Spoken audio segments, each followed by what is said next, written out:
Warning, this episode is rated M, and is intended for mature audiences only. Viewer discretion is advised. The following is the 5th episode of the first season of Rise and Revolt. This episode is entitled, Lost in Absentia. Beginning in 3, 2, 1. For once, the entry double doors to the cafe remain open for the first time since the outbreak began, but depression lines the room inside regardless. More loss and further devastation ravaging the people within it, sheltering their emotion to remain as well composed as they'd like the people around them to believe them to be. As their new reality rises in the form of the sunlight peering over the hills, the group of survivors remain silent, waiting for a sign that there is some normality left to be uncovered in the black and white world. No one's coming, Lou says, shattering the silent, yet fleeting hope that someone will march into the room and allow them all to go home. Someone could show up, Jules says, his words becoming muffled by the exhaustion taking over his body, but still present enough to confirm the final fleeting seconds of hope. No one's showing up, Lou admits, pulling his hand from Allie and taking a seat atop the table. Everyone look around the room, Lou requests, watching the exhausted survivors do just that, taking in the sights of their friends as they become their family. We're all that we have left, you guys. This is it, Lou says, watching both the hurt and the joy come over the group in waves, hitting like a freight train each time. It may not look like much, but that's not important right now. What's important is that we understand that things will only work if we let them. Our lives are just as important as the lives we've got around us right now. Whatever energy remains now is being dedicated to Lou, with everyone in the cafe placing their attention towards him, and expending the last of the power they have towards showing that they're all aligned on the same agreement. We've lost too many people to just give up now. But before we try to fight, we need to remember who's on our side. And that starts right now. So go get some sleep, and we'll figure the hard shit out at a later time. Until then, get some rest and we'll move on from there, Lou concludes, watching everyone stand from their seats and head off into the undead-free building, with Vinny being the only one remaining. Noticing the refusal to depart his position, Lou kisses Allie and tells her that he will meet her in homeroom before walking over to Vinny and taking a seat beside him.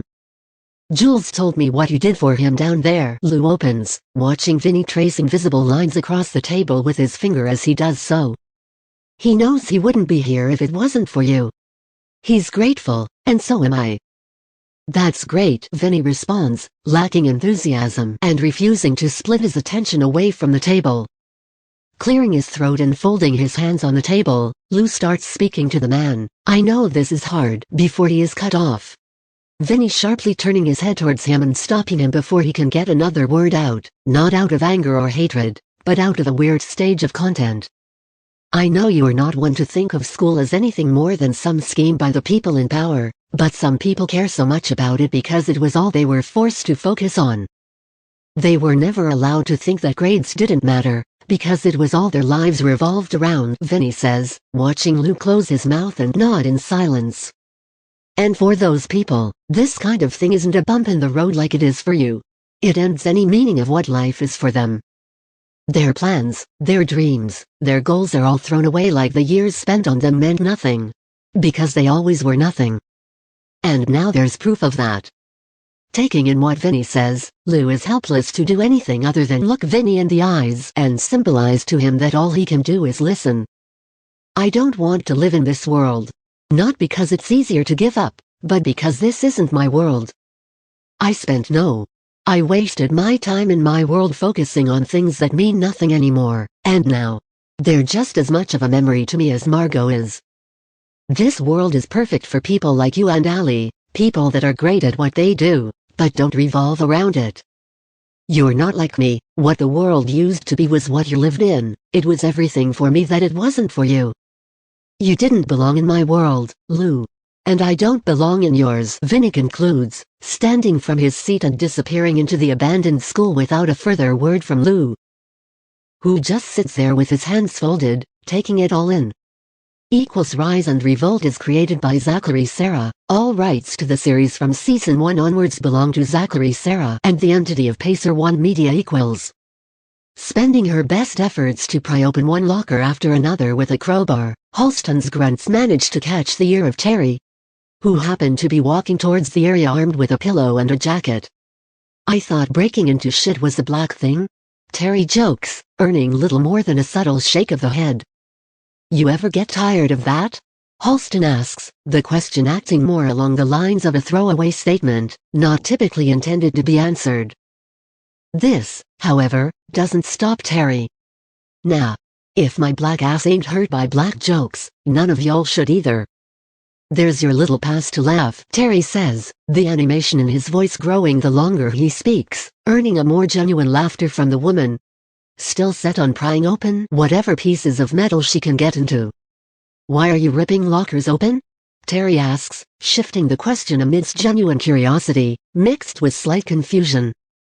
"If all we have is each other and what's been left here, we might as well see what all the chompers left behind," Halston replies, her statement falling near deaf ears as Terry becomes too engulfed with laughing over the term chompers. "What do you call 'em?" Halston asks, watching Terry squint his eyes and respond in full comedy mode, "They're a bunch of dead niggas." "Why would we give 'em names?" Meeting Terry in the middle of Comedy Boulevard, Halston plants her hands to her hips and responds, "Maybe some people would like to not call them dead niggas." "That's a pretty good start." Chuckling, Terry walks away and pats Halston on the back as she returns to her efforts, but not before disappearing around the corner with the final word. "You might want to start opening the lockers they actually give the students. These don't belong to anyone," the man shouts, just as the door swings open to reveal more nothing inside. Leaving a smile upon Halston's face as she takes her crowbar and walks away, slamming the locker door shut in the process. Greetings, TikTok and YouTube. Pardon this interlude.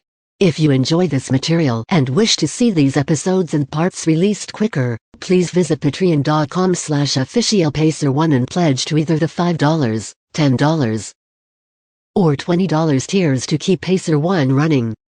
Yes, in between each scene, there will be a Patreon plug. If you thought Wikipedia asking for donations was annoying, I assure that you will hate me soon enough. We'll talk again later. As he enters his original homeroom, Lou glances towards the floor to find Allie laid atop a makeshift bed of puffy coats, much to his own amusement. "Sleepy?" Lou jokes, laying beside a halfway-to-sleep Allie as he wraps his arms around her, holding her close. "It's been a long day," Allie replies, the exhaustion in her voice being noticeable by anyone with an understanding of people. "You just rest now," Lou whispers, giving her a peck on the back of the neck as she drifts to sleep just as the sun begins to really start appearing over the hill. As his eyes begin to shut, the light behind his eyelids begins to become rapid, like fluttering explosions upon the surface of the sun, forcing his eyes to shoot open before long. Looking around to notice the building surrounding him reduced to rubble, and the explosions of light becoming bursts of blinding fire amidst the night sky. With little more than the remnants of walls around him, Lou stands from the makeshift bed and hurries through the doorway, running throughout the corridors in search of anyone. As he peers into broken classrooms and shattered hallways, he sees nothing more than the corpses of those he cares about littering the floor like garbage. Before long, Lou stumbles across Allie, struggling to breath and reaching out for him, tempting him to come to her. As he tries to break free of his frozen, statue-like placement on the ground, his grunts become screams of desperation, helpless to fend off an oncoming horde of the undead surrounding him, closing in on his position and ripping into him with the first chance that they have. In shock, Lou throws himself awake, grunting loudly as he re-enters the land of the conscious with Allie on her knees, reminding him to breathe. "It was only a dream, Lou. That's it," Allie says, repeating the same thing over and over again whilst holding his head close to her heart as the sun sets on another day. Greetings, TikTok and YouTube. Pardon this interlude. If you enjoy this material and wish to see these episodes and parts released quicker, please visit patreon.com/officialpacer1 and pledge to either the $5, $10, or $20 tiers to keep Pacer1 running. Yes, in between each scene, there will be a Patreon plug and you're getting an audio episode for free. Your complaints are worth nothing to me. Put up with it and I'll see you soon. How are you holding up?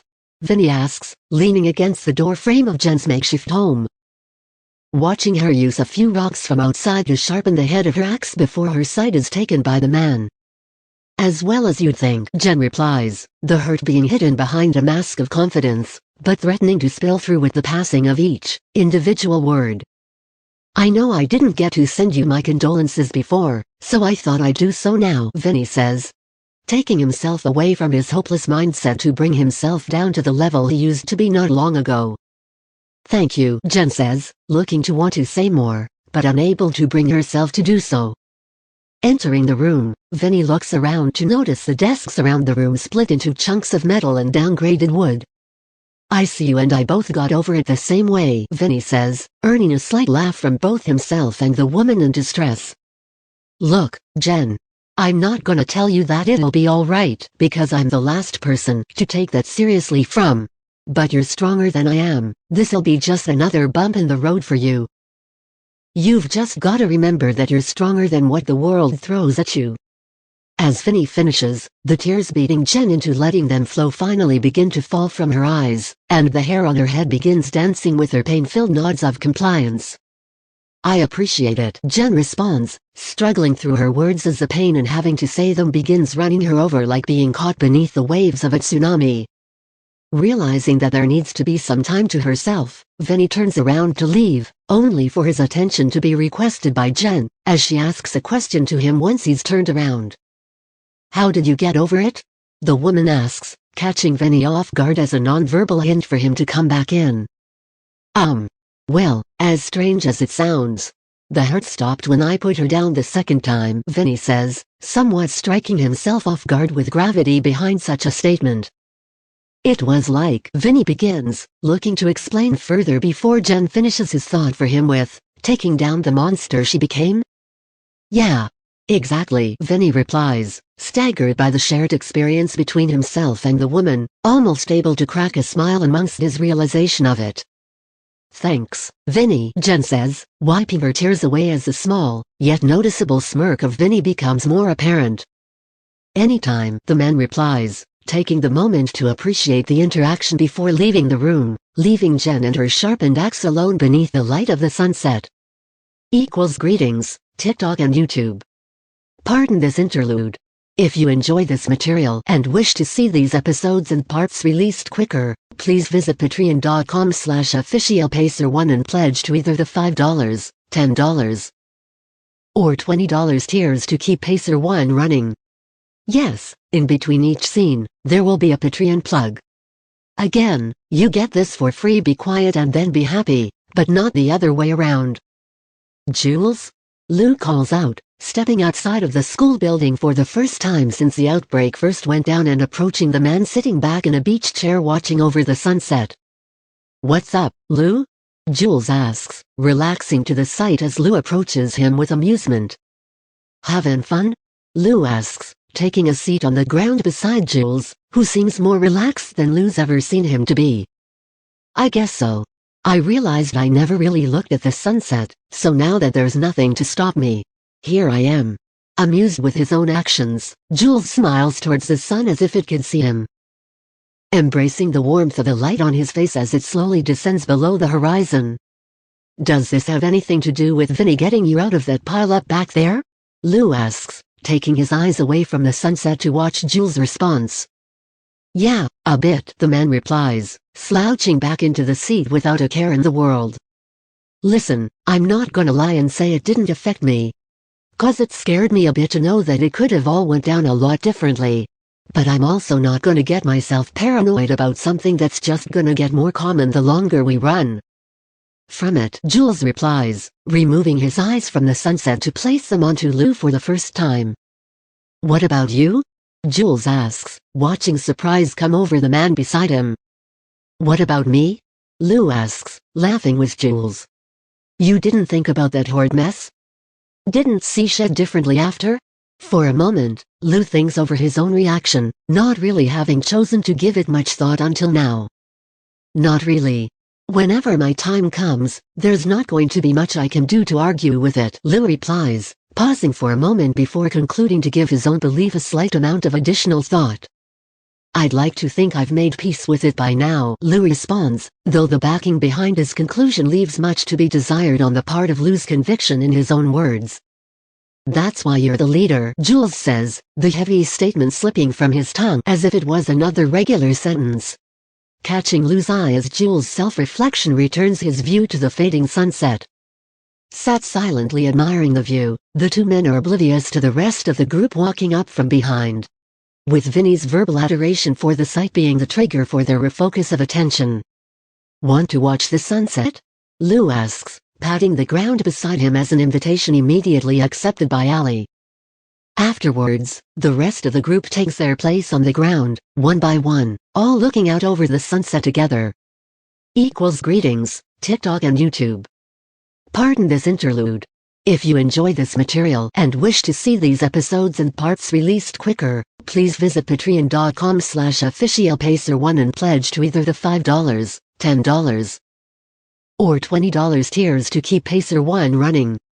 Yes, in between each scene, there will be a Patreon plug. If you pay money, you won't need to worry about them. Instead, you get it for free and I get to waste your time. Here's a string of the word armadillo 20 times in a row. Armadillo, armadillo. Armadillo, armadillo, armadillo, armadillo, armadillo, armadillo, armadillo, armadillo. Away you go, see you soon. The sound of her shoes crunching the broken bits of glass beneath her feet, Jen slowly walks throughout the secretary's area with her axe in hand, looking towards the cramped hallway space before finally turning the corner to be confronted with it head-on. Slowly progressing through the claustrophobia-inducing concrete walls before finally reaching her intended destination. The sweat in the palms of her hands smearing over the handle to the axe as she pushes the door to the spiral staircase open. Creaking through the motion in large part due to the rustic metal, the sharp sounds echoing through the vertical tunnel-like space, stuffy in nature and still lit by the singular dim light just over her head. Swallowing the fear-induced ball of spit forming in her mouth, Jen slowly makes her way down each step of the staircase, taking the long way down into a near-pitch-black conclusion. From the fading sunlight, a barely noticeable splash of light shines through the narrow glass window in the heavy metal door, allowing the smallest glimpse into what lays behind. Even from the near top of the staircase, Jen can see the splash of light spilling into the dark base of the tower-like spiral, driving her closer towards hating her descent as much as it does forcing her to desire the closure as a necessity. The conflict within her mind does her no favors, as her descent remains time-consuming, each step being carefully taken with determined disdain. Stopping halfway down, Jen takes in a breath and lets it return to the world, sending the hair in her face flying outwards for a moment as she does, finally speeding her descent up, and coming to the bottom of the stairs within the next few seconds. Once there, Jen takes a second to assure herself of the necessity in her choice before finally peering into the glass slot, watching the barely visible outline of two bodies laid out upon the ground, with one having both legs broken to such a degree that the bone protrudes out of its pant leg. Closing her eyes and nodding to herself, forcing her mind to accept the nature of what she's about to witness and get it over with before it's too late, Jen snaps into a lock of focus and pushes the knob of the door in.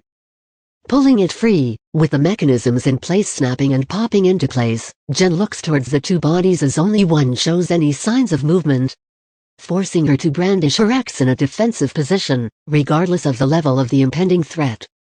As seconds go by without assurance, the face of Wyatt's reanimated corpse looks towards her and growls at her presence, reaching out with whatever power his body remains holding to take hold of Jen, who has given up on trying to force herself to feel anything. Noticing Wyatt's inability to move, Jen puts the axe to her side once again and drops to her knees beside Wyatt, holding his head down to look into his eyes.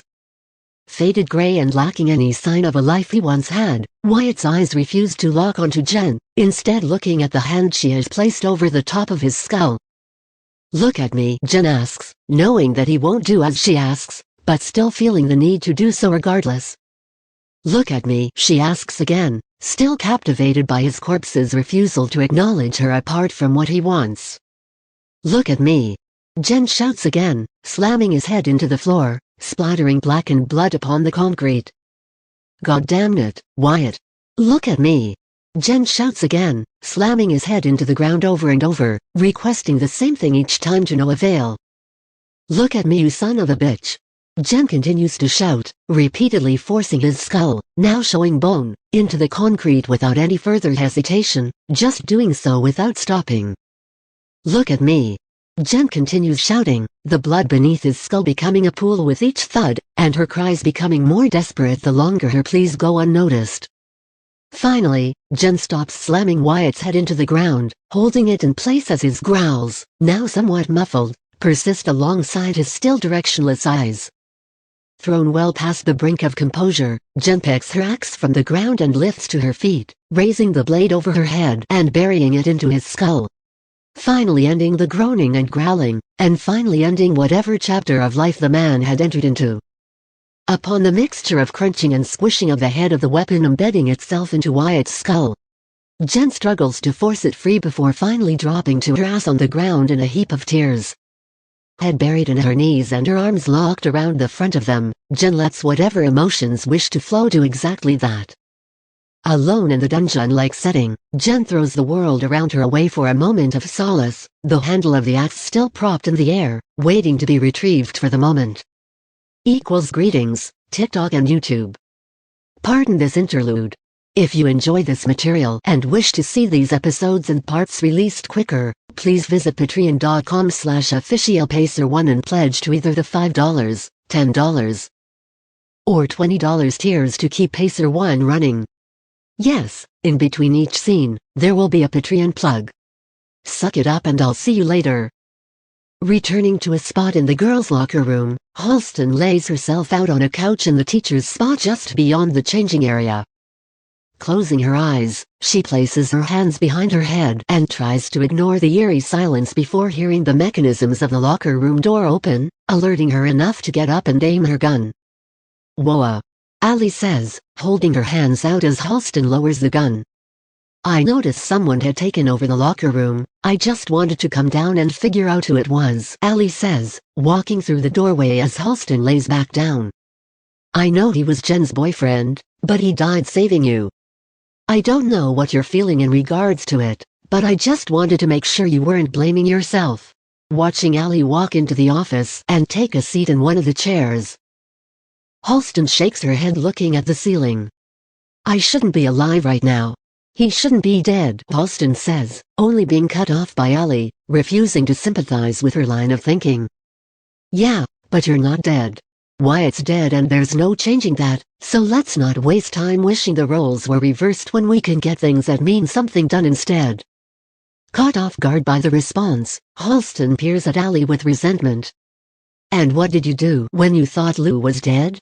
Halston asks, watching the smile spread across Ali's face the moment the question is asked. "I took my anger out on the ones I thought caused it. I cleared out a portion of the crowd and made my way to the generators. Lou beat me to them. So, should I go head into the gym and start taking heads?" Halston asks, challenging Ali to meet her in the same position. "It wouldn't be smart, but neither was what I did.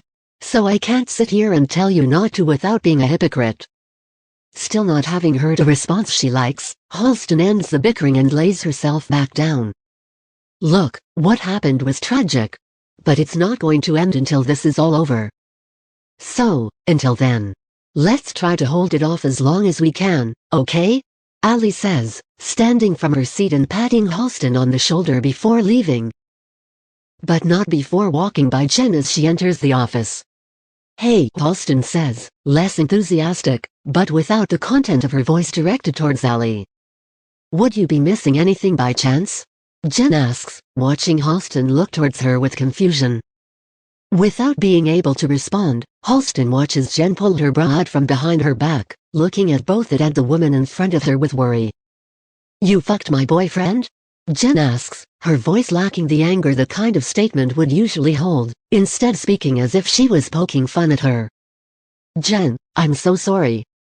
Halston begins, only for Jen to nonchalantly throw the woman's bra back to her and take Ali's newly vacated seat. "Don't bother apologizing, I knew what I signed up for with him," Jen says, kicking her feet up onto the table to Halston's surprise. "You're not mad?" Halston asks, watching Jen shake her head. I'm disappointed in you, but I'm mad at myself, Jen says, pulling her hair into a ponytail. Wyatt was a great guy. Honestly. He was. But he never knew how to be committed to anything. I've been trying to convince myself that it wasn't who he really was for so long. But I've got to come to grips with the fact that I was hoping for a long shot. I didn't mean to hurt you, Halston says, fumbling over her words in a way to give her statement sense, only for Jen to continue. I know you didn't, Halston. I know that. I'm not saying that if I was caught in a life-or-death situation, my greatest feeling would be horny. But I can't expect anyone to be thinking straight when they don't expect to survive what they're in. Confused at the lack of hatred in Jen, Halston remains silent in hopes of not giving Jen any reason to hate her for what she did. Did he? Jen begins, choking up before she can fully ask as Halston sits up and leans closer to Jen, watching the tears form again. Fuck, Jen exclaims, wiping away the tears with the sleeve of her sweater before Halston hands her a box of tissues. Never mind, Jen says, wiping away the tears as Halston promises her she can ask whatever she wants. No, Jen says, stopping the tears from falling, and handing Halston the tissues back. I'd rather not know, Jen says, nodding to Halston before getting up and walking for the door. Just don't fuck any of my future boyfriends, okay? Of course. Halston replies, her assurance being enough for Jen to walk away, leaving a confused Halston alone once more, questioning to herself what exactly just happened. Greetings, TikTok and YouTube. Pardon this interlude. If you enjoy this material and wish to see these episodes and parts released quicker, please visit patreon.com/officialpacer1 and pledge to either the $5, $10, or $20 tiers to keep Pacer1 running. This is the final advertisement, so until next week, fuck you and good night.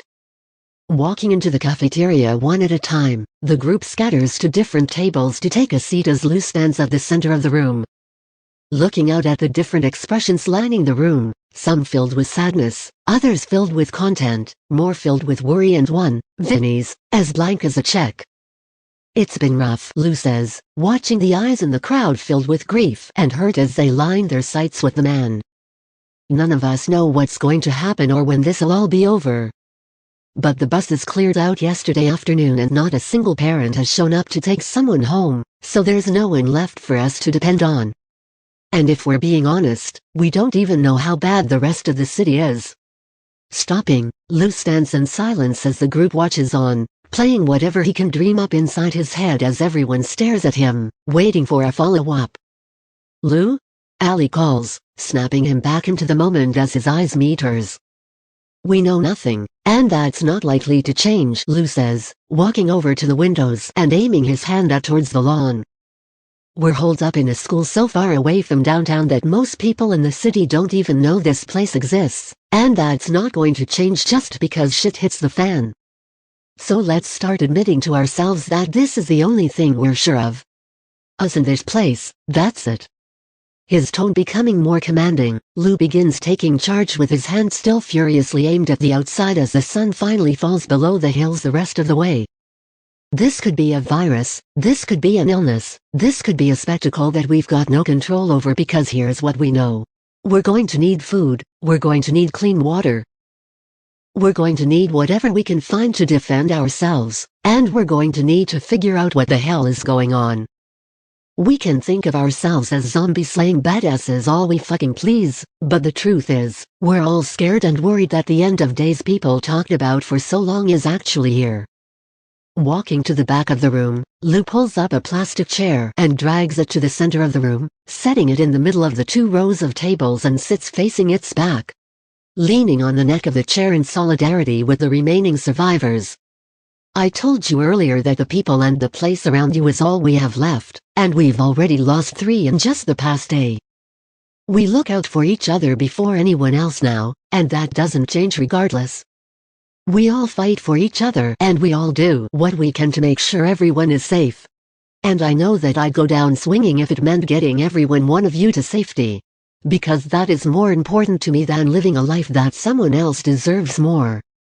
Saying that, Lou notices Vinny's attention swept towards him, the conflicted survivor seeming to look determined for the first time since everything began, locking onto Lou's every word. So here's what we all need to do. We need to get every gas canister we can find and fill them with all the gasoline we can get before the well runs dry out there. We need to hit every store in the next few miles that we can for anything that will help us. Food with more protein than a bag of Doritos, weapons that aren't ammo-less guns and spare metal spikes. And information on what is happening and how to get ahead of it. Until then, this place is safe as long as we keep an eye out for anything out of the ordinary. If we need to go in the dead of night, let's always be ready to get moving. If we get overrun by something, the horde escapes or a new one comes around, let's get ready to move and evade. Any threat comes our way, let's make sure we keep each other out of their reach, regardless of what comes for us.